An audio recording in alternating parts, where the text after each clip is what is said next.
Now moving forward to Magic Expand, how will it work? So if I click on this and click on edit, so there is a crop option here and there is an expand option.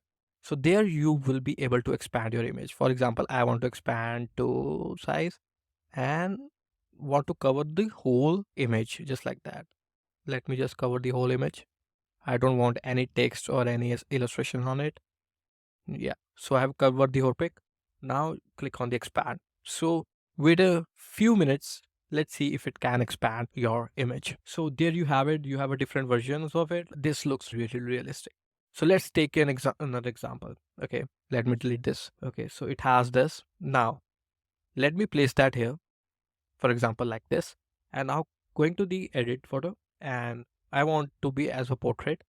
So clicking on the expand, now expanding this right here, click on expand.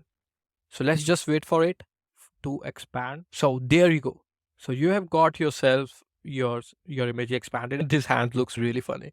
So if I just select this, oh yes, it's look way better. And this is way better. So that's how you can use Magic Expand. So this is all about the Magic Studio, the Canva Magic Studio. If you have learned something from this course, then do click the like button, and the possibilities is endless. You can leverage these particular tools to your own marketing needs. So you have to just go ahead and test tools out, and you don't need any other tools. You don't need a Photoshop, you don't need any Illustrator. You just need the Canva for all your AI needs. So that's about it. If you learned something from this, you click that like button, or if you want to learn much more about digital marketing as a whole, then you have a subscribe button with you. So see you in the next video. Until then, bye bye.